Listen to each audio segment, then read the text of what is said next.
Assalamualaikum warahmatullahi wabarakatuh. Salam sejahtera untuk kita semua. Salam Om Swastiastu, Namo Buddhaya, salam kebajikan.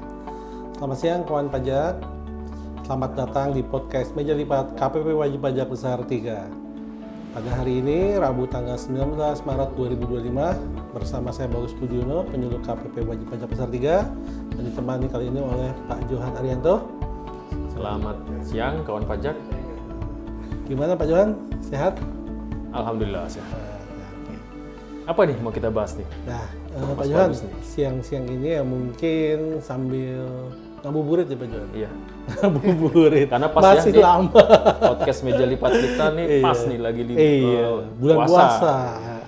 Bulan puasa, jadi kita bagaimana kalau kita membahas materi yang sebelumnya pernah kita bahas Pak. Jadi dulu ada namanya PMK 80 tahun 2024 Pak. Itu terkait dengan pemberian fasilitas pajak untuk proyek pemerintah yang didanai oleh hibah atau pinjaman luar negeri, yaitu PMK 80 tahun 2024. Nah, waktu yang podcast sebelumnya tuh Pak, kita bahas terkait dengan fasilitas yang PPNBM Pak, PPN dan PPNBM. Nah, kali ini ada fasilitas satu lagi Pak, yaitu fasilitasnya terkait dengan PPH ditanggung pemerintah. PPH ditanggung. Nah, mungkin kita yang bahas itu aja Pak, yang PPH ditanggung pemerintah. Kan kita belum bahas. Kemarin baru PPN dan PPNBM aja.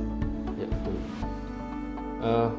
Tadi sudah disampaikan ya oleh Mas Bagus. Jadi selain PPNBM, PPN dan PPNBM di PMK 80 tahun 2024 terkait hibah dan pinjaman luar negeri, fasilitasnya juga ada terkait dengan PPH ditanggung pemerintah. Iya. Jadi ini peraturannya ini luas ya, jadi mencakup PPH dan PPN fasilitasnya. Lengkap dong Pak? Lengkap. Paket komplit. Paket komplit. Tapi Bapak nggak jadi pantun nih? Ya. Tadi katanya ini ubur-ubur ikan nih. Ubur-ubur ikan lele sebelum libur tonton kita ye. Iya. Sebelum libur panjang kita ngobrol-ngobrol dulu lah masalah perpajakan. Iya, jadi PMK 80 2024. Jadi gitu ya. Sebenarnya kan tadi kalau kita mundur ke belakang di PMK 80 tahun 2024 ini mengatur perubahan dari KMK 239 tahun 96. 96. Sudah hampir 30 tahun 30 tahun KMK. kurang 2 tahun. Kurang 2 tahun.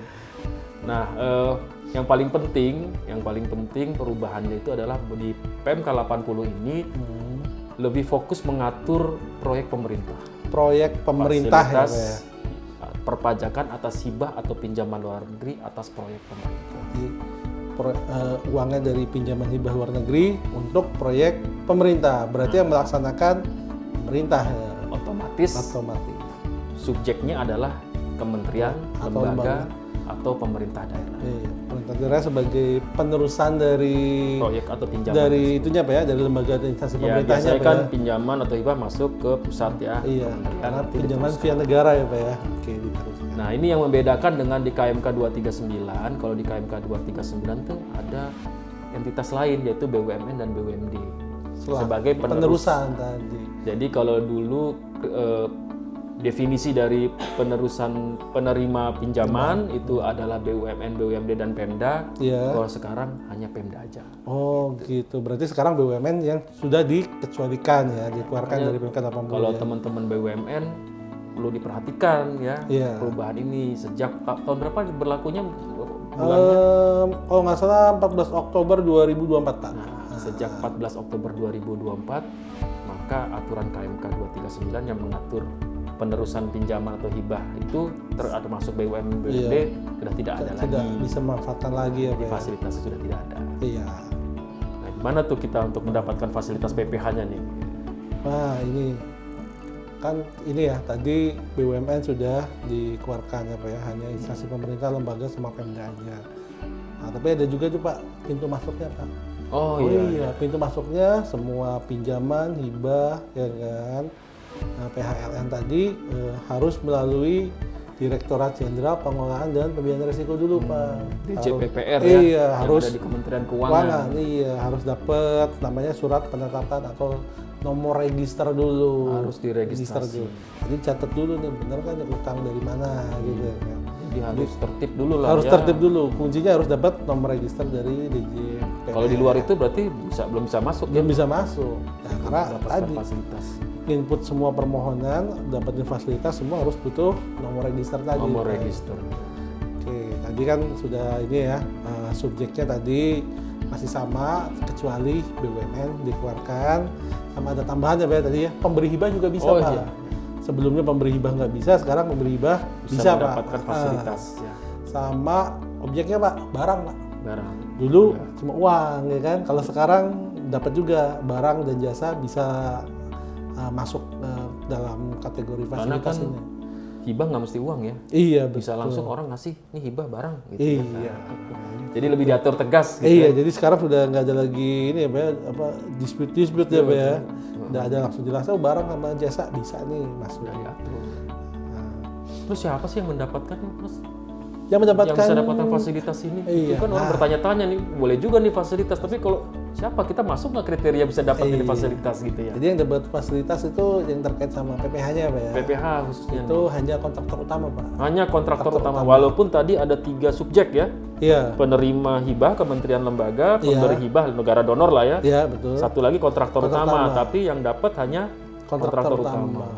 Oke. Terus gimana tuh? Ya, jadi kontraktor utama itu kan harus ya siapa dulu nih? Ya berarti yang berkontrak ya, Pak. Tantangan kontrak antara kontraktor utama itu bisa kontraktor, bisa supplier atau lain-lain. Pokoknya yang berkontrak dengan tadi kementerian atau lembaganya. Kalau konsorsium gimana? Ya, kalau konsorsium ya sepanjang konsorsium itu tanda tangan semua ya bisa, Pak. Tapi kalau nggak tanda tangan langsung ya nggak bisa. Berarti itu kan subkon. Jadi jangan, ini kami kontraktor juga nih mengerjakan proyek-proyeknya, tapi dia dulu ya. Iya, Dia sebagai sesuai kontrak kontraktornya atau siapa? hanya bagian Hanya subkon aja. subkontraktornya, betul. Kalau subkonnya berarti nggak bisa dapat fasilitas PPH DTP tadi, gitu kan. Nah, terus habis dapat apa namanya tadi, nah untuk itu juga ketika dia sudah berkontrak itu harus ditunjuk juga Pak sebagai kontraktor utama di sistem. Jadi Ada penetapannya. ada. Jadi si instansi pemerintahnya tadi itu nginput di sistem di Prosesnya DJP melalui online. ke instansi pemerintah ya. Iya, yang input. melalui instansi pemerintah yang input. Ya kan dia yang berkontrak, dia yang input, yang nunjuk. Jadi Jadi nggak bisa. kontraktor utama nggak bisa langsung saya mau dapat fasilitas. Gitu. Iya, saya ngaku-ngaku jadi kontraktor utama nih, ya kan? Input sendiri di sistem. Nggak Harus bisa. pintu masuknya dari yang menerima hibah kementerian lembaga tadi ya. Iya, betul. Nah, karena kalau kita coba input di DJP online tuh Pak, itu dia ini Pak ada notifikasinya yang bisa menggunakan fitur ini. Jadi ada untuk bisa mendapatkan fasilitas tadi itu kan ada namanya pemberitahuan sebagai kontraktor utama. Itu nginput di DJP online di fitur fasilitas Pak.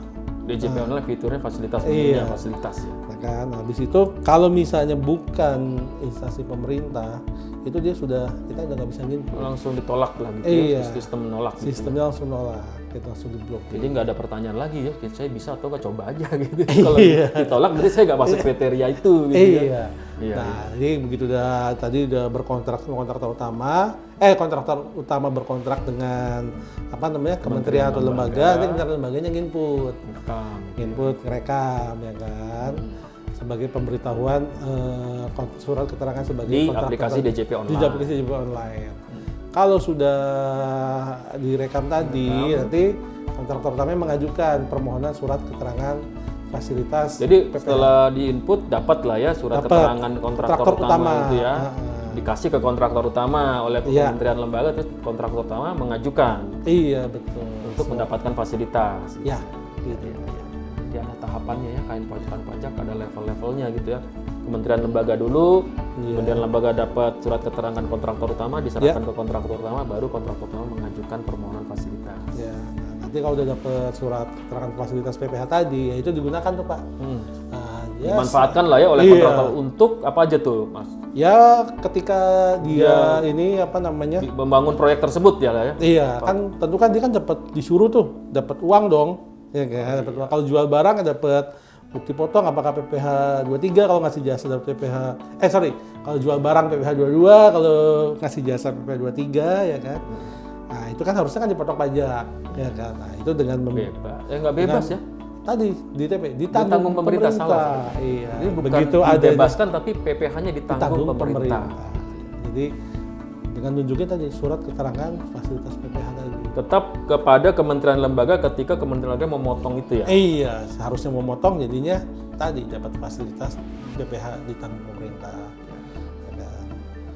Wah, ini luar biasa nih. Iya, jadi bukti potong sih tetap. Tapi pertanggungjawabannya apa tuh? Kemudian kontraktor utama tuh setelah dia dipotong, Nah, kedepannya dia untuk membuktikannya itu bahwa memang dia melaksanakan itu gimana? nanti pertanggungjawabannya ada namanya laporan realisasi pemanfaatan fasilitas PPh ditanggung Dia harus buat ya. Harus buat Pak. Jadi bahkan dalam penyampaian SPT tahunan juga nanti laporan tadi dijadiin satu Pak. Oh gitu, jadi di SPT ya, Lampiran lampiran ya. Iya, jadi lampiran laporannya itu ya kan. Terus habis itu juga paling lambatnya bersama dengan SPT. batas waktu penyampaian SPT tahunan. Karena kan itu dilaporkan sebagai penghasilan di SPT ya. Iya betul. Jadi untuk mungkin sebagai bahan cross check kali Pak. Karena kan ini laporan di SPT nih bahwa penghasilan sekian ini dapat fasilitas PPh DTP, yang lainnya enggak. Nah, nanti pembukuannya juga harus dipisah. Harus Pak. dipisah ya. Ya sama kayak kita pembukuan final non final lah. Mungkin awalnya digabung tapi harus ada bagian yang terpisahnya bahwa atas penghasilan ini komponen biaya-biaya ini juga merupakan yang terkait sama Karena kan PPh iya, DTP.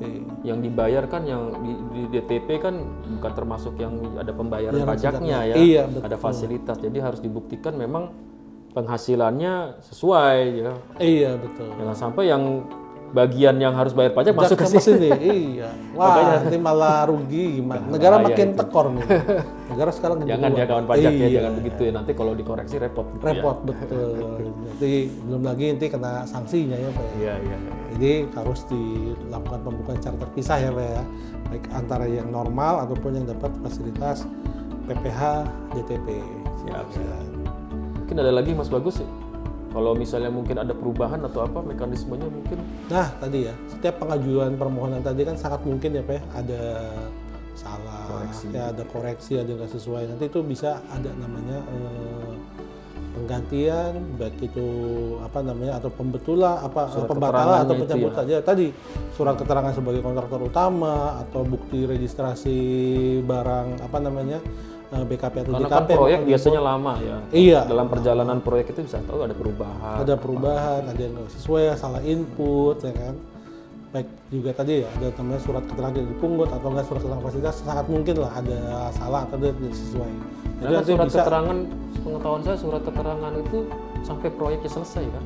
iya betul kan, berbagai selesai. Berlaku sampai proyeknya selesai kan? Beda dengan yang tadi ya, dengan yang PPN tidak dipungut tadi, yang SKTD itu per penyerahan barang. Penyerahan. Iya. Gitu. Nanti kalau misalnya ada salah-salah tadi Pak, ada yang nggak sesuai atau gimana, itu nanti ada mekanisme Pak, ada penggantian, pembatalan atau pencabutan. Sampai pencabutan bisa ya? Bisa kalau misalnya dia ternyata melaporkan yang tidak benar. Tidak benar. Nanti, nah itu tadi mekanismenya gimana? Nanti bisa dua Pak, bisa dari wajib pajak sendiri, ya kan? Bisa wajib pajak ajukan Permohonan, ya atau enggak ternyata secara jabatan. Apabila kita mengetahui ada informasi bahwa memang ada yang tidak sesuai. Bisa langsung oleh kantor pajak ditetapkan ya Iya, perubahan atau pencabutan bahkan saya pencabutan. Iya. Wah nggak terasa nih kita. Iya, sudah ya. Jadi nanti mungkin bagi kawan-kawan KPP wajib pajak besar 3 ya kan, yang dapat apa namanya penunjukan sebagai kontraktor utama Ada proyek pemerintah. ada proyek pemerintah, dananya dari pinjaman atau hibah luar negeri. Nah, bisa lah dibaca nih PMK 80/2024. Masih anget ya PMK-nya. Iya. Baru Oktober Akhir 2020. kemarin ya kan. Bisa dibaca-baca lah. Bisa dibaca-baca, siapa tahu bisa memanfaatkan fasilitasnya ya Pak ya. Iya betul. Nah, betul. ya. Baik, udah itu aja Pak. Saya rasa cukup ya. Saya Mas cukup. Bagus. Ya kalau tadi kan Bapak ubur-ubur ikan dulu ya. Ya sekarang gimana nih Mas Bagus? Kalau puasa saya kepikiran makan nih Pak. Jadi ya makan nasi pakai lele ya. Makasih ya Le. Ya, terima kasih kawan pajak semua. Kawan pajak semua ya udah nonton acara kami. Sampai jumpa di episode berikutnya. Assalamualaikum warahmatullahi wabarakatuh.